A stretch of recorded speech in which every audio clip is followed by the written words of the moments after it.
There's a million stories to be told. Not that I've had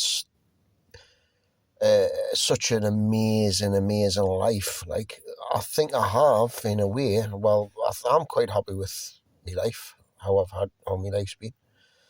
I've always done what I wanted to do, and I never had kids, never wanted kids. I was always married to my pretty much the music, really. Was trying to be a rock star most of my early life.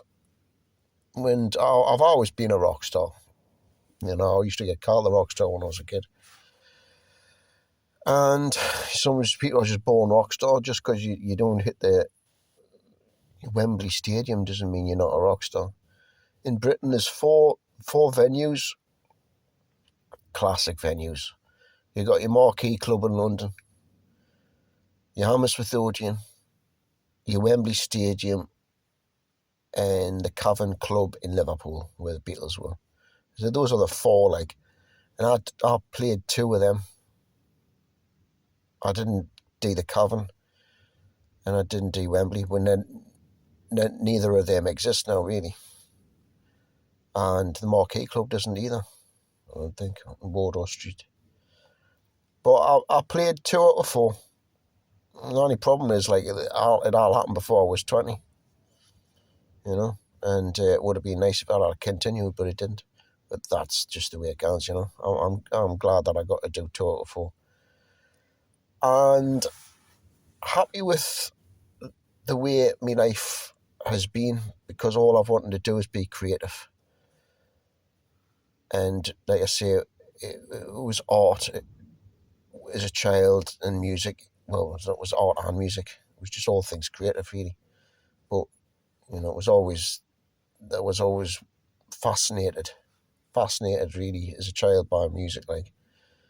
And one occasion, I think I was about 10 years old, and I heard the radio, and I think I'm 90% sure it was the Buzzcocks, Ever Fall in Love with Someone, and that was on the radio, because that was just out. So you're talking about 78, 79. And I was listening, and I was thinking, how did they do that? How did they write a song? So that was me at 10 years of age. And it was just my little creative mind was just, that's fascinating, that.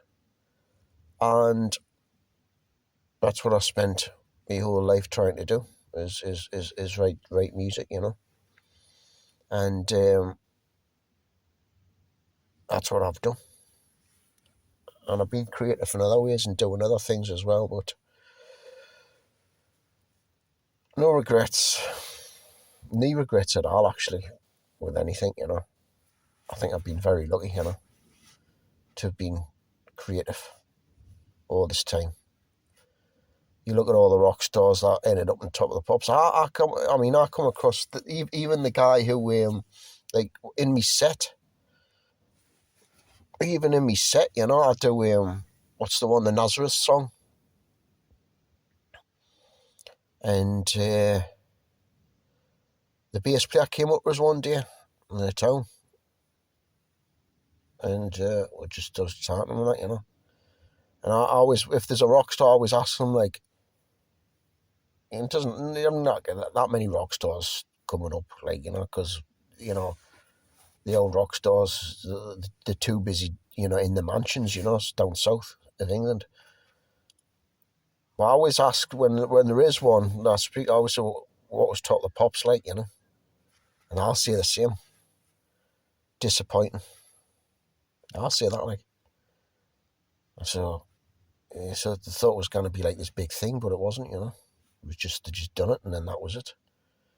Back to work the next day or whatever, But I would still love. I would have loved to have done. I would have loved to have done Top of the Pops. At an early age, I was into. As a teenager, I was doing the heavy metal. But I've always really been. My music was what you'd be classed as indie. Because for me, it was always the 1960s music. That's what I grew up loving, the Beatles and just all the 60s stuff, you know. And so when Britpop came along, even though all those guys were my age, you know, Gallagher's and that, and Damon Albarn's from Blur, I was that age. I was that generation, you know. But because we were just, it was just the 60s stuff, you know. And when I saw all that happen in the Britpop, I was like, I wish that had been me, like, you know. I wish had been in a Britpop band and got to do Total Pops, but, you know, that didn't happen anyway. I've got no regrets. Like, I was lucky to have done what I'd done in the 80s, you know. People think, like, I'm 80s. I am 80s. I was a teenager, but I was just doing the heavy. I was very young when I was doing all that. So, you know, I mean, you know, really, it was what I was doing in the 90s, really, with me band Driftwood and the Shapes.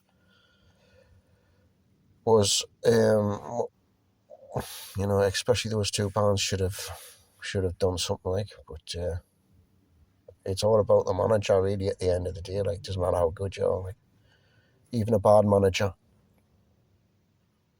can still get stuff done for you, you know. So what do you want to do? Do you want to make any money?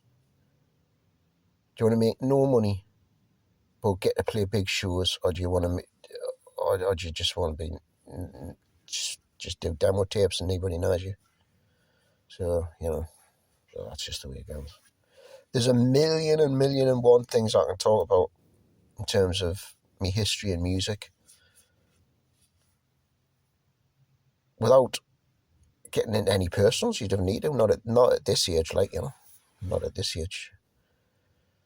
My travels, like I say, I started off talking there. I was going to start talking about some of my travels, but I'm not going to now because this is getting into 7 minutes.